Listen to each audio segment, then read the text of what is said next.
Well, in a matter of seconds, less than 40 seconds, the first Millennium New Year celebration will come in North America, Newfoundland. St. John's claims to be the oldest city in North America, and it's happening right now. Happy New Year. They have one of those clocks, Bernie, that observes the hour on the half hour. Population about 170,000. Canada's most easterly city and capital of the province. Let's stay. Let's listen.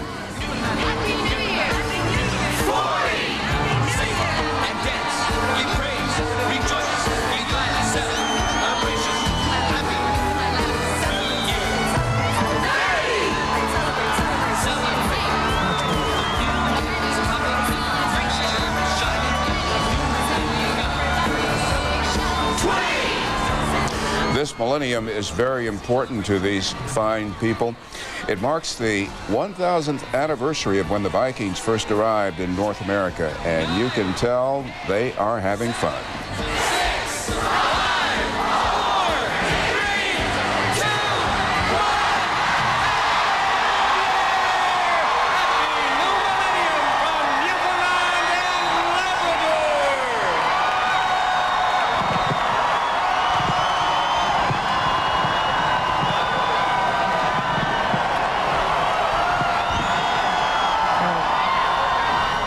So midnight has rolled across the Atlantic Ocean and it has hit North America. You just saw it in Newfoundland.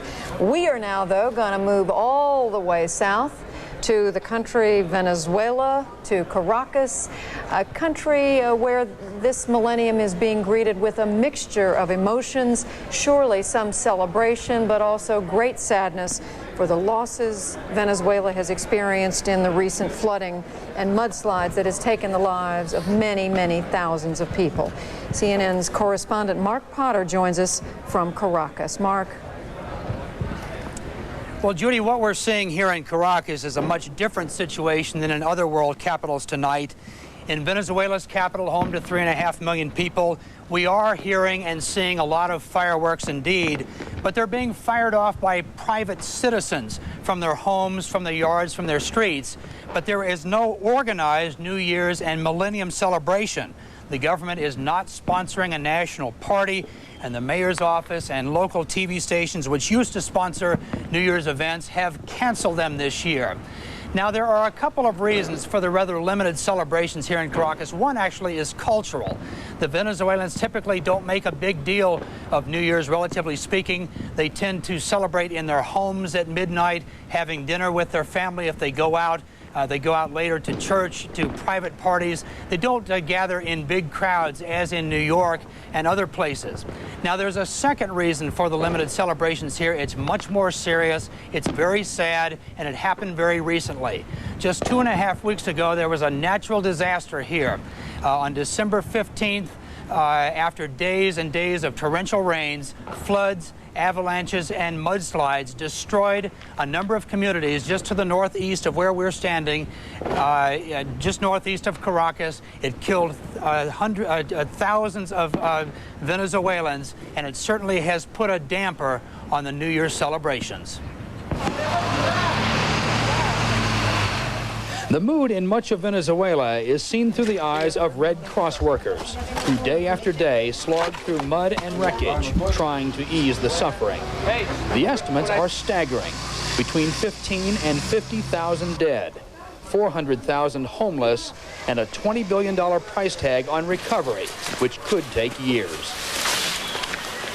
Red Cross supervisor Miguel Villarreal has worked non-stop since the mudslides. He has seen too much misery. The Venezuelan people are not celebrating anything at this time. Here we didn't have Christmas, we won't have New Year's Eve. That is a catastrophe and a national tragedy.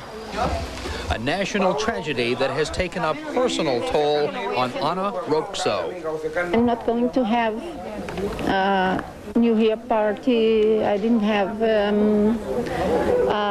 Christmas party at home. I don't know. I'm sad about this and very worried about these people. I'm ready.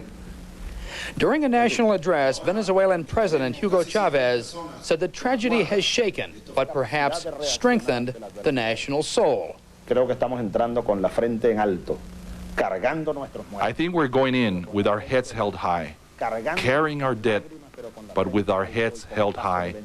To be clear, most of this country's 23 million people were not directly harmed by the disaster. And life goes on in Caracas and the major industrial centers, which were mostly spared. But even here, there are political and economic worries. The country is in deep recession, and the Chavez administration blames much of the country's ills on rampant corruption from past governments.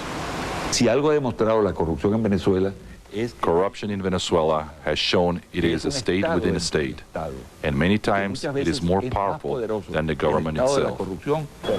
While President Chavez is extremely popular with the poor, 70% of the population, his moves to crack down on corruption, strengthen the military, and solidify his power have raised questions, among others, about the future. It doesn't mean that you have good expectations of the next year, because again, confusion is what we have now. Confusion, compounded by tragedy that has shaken the national soul. So against that backdrop, that sad backdrop, the country is just beginning to recover, and it has diminished its millennium celebrations. Judy? Just in a capsule, Mark, tell us, how are people coping? Are the people who avoided this disaster, are they reaching out to their countrymen in this terrible time? Yes, they are. We have seen a lot of relief efforts. They're continuing every day. Food is being gathered here. People are being moved from the disaster areas into the central part of the country. And there's also a huge international effort from the United States, from Europe, from Latin America, the Caribbean. A number of countries are helping. This is a huge disaster. The president here has called it the shaking of the national soul. But he says in some ways, maybe in the end, the country may be stronger because it is unified in the recovery. All right, Mark Potter reporting from Caracas, Venezuela, where the clock will strike midnight just about 24 minutes from now. Thank you, Mark. You know, I'm thinking about the movie that Michael Todd once produced, Around the World in 80 Days. Here at CNN, we're taking you around the world in 25 hours. Next stop, Mexico City. But let's look over our shoulders at Vatican skies. This is what it looked like and sounded like as the Holy Father addressed the people down below.